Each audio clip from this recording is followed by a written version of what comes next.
Assalamualaikum warahmatullahi wabarakatuh. Perkenalkan, nama saya Darun Ibrahim dengan NIM 4314200013 dari kelas A Pendidikan Biologi. Baik, pada video kali ini saya akan menjelaskan materi tentang sintesis protein. Baik, sintesis protein secara singkat dapat didefinisikan sebagai proses penerjemahan informasi yang ada pada DNA atau sumber materi genetik yang mengkode asam-asam amino sehingga menjadi rantai peptida atau rantai protein. Yang kedua, ada sintesis protein adalah reaksi yang menghubungkan fungsi DNA dengan penyusunan molekul tubuh yaitu protein. Protein yang dibentuk melalui sintesis protein akan mengalami banyak modifikasi. Ada yang menjadi protein struktur, proteksi, dan enzim atau biokatalisator. Baik, selanjutnya ada komponen-komponen yang berperan dalam proses sintesis protein. Yang pertama ada inti sel. Inti sel merupakan lokasi di mana sumber informasi genetik berada yaitu DNA. Yang kedua ada ribosom, merupakan tempat terjadinya proses sintesis protein. Selanjutnya ada retikulum endoplasma kasar, merupakan lokasi di mana ribosom melekat. Selanjutnya ada asam amino. Asam amino adalah monomer atau unit terkecil dari suatu peptida atau protein.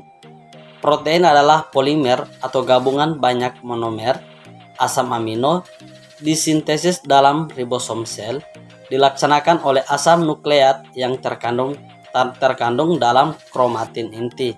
Selanjutnya ada RNA. Itu merupakan penyimpan dan penyalur informasi genetik. Kemudian ada DNA, merupakan tempat penyimpanan informasi genetik. Baik, kita masuk pada RNA yang terdiri dari mRNA atau messenger RNA, merupakan RNA yang mengandung kodon atau kode genetik, hasil transkripsi bahasa nitrogen pada DNA kromosomal yang menjadi cetakan untuk menentukan urutan asam amino polipeptida. Kemudian ada tRNA, merupakan RNA yang membawa asam amino ke ribosom. Selanjutnya ada ribosomal RNA, merupakan RNA yang berfungsi sebagai komponen struktural penyusun ribosom. Baik, kita masuk pada tempat sintesis protein. Sintesis protein terjadi di ribosom yang bisa berada melekat pada retikulum endoplasma kasar atau berada bebas pada sitoplasma. Setelah selesai disintesis, protein pertama kali mengalami modifikasi pada organel badan Golgi. Proses pemindahan protein dari retikulum endoplasma ke badan Golgi melalui struktur gelembung atau sering dinamakan sebagai vesikula. Vesikula yang membawa protein dari retikulum endoplasma merupakan hasil pelepasan membran pada retikulum endoplasma dan bisa melakukan fusi atau penggabungan membran dengan badan Golgi. Oleh karena itu, struktur membran pada retikulum endoplasma dan badan Golgi memiliki persamaan. Selain itu, secara garis besar, badan Golgi dan retikulum endoplasma memiliki persamaan model, yaitu membran yang berlipat-lipat. Baik, selanjutnya ada manfaat sintesis protein. Yang pertama, protein struktural, yaitu protein yang membentuk bagian struktur dari sel. Protein membran plasma, membran organel, mikrofilamen, mikrotubul, sentriol, dan lain-lain. Kemudian ada enzim-enzim yang mengatur berbagai reaksi kimia dalam sel.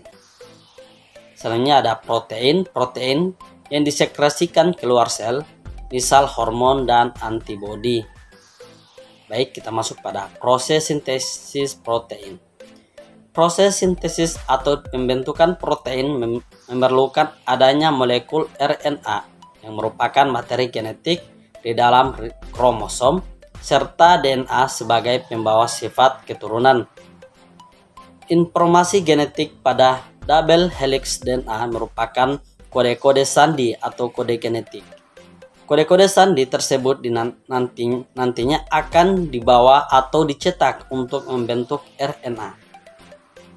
Kemudian protein-protein yang terbentuk akan menyusun sebagian besar komponen di dalam tubuh. Contoh protein sebagai komponen penyusun tubuh adalah miosin, aktin, keratin, kolagen, hemoglobin, dan insulin. Variasi dari 20 macam asam amino yang ada dapat membentuk protein yang berbeda-beda. Oleh karena itu, setiap individu akan mempunyai bermacam-macam protein yang berbeda pula satu sama lain. Baik, itulah presentasi materi tentang sintesis protein dari saya. Assalamualaikum warahmatullahi wabarakatuh.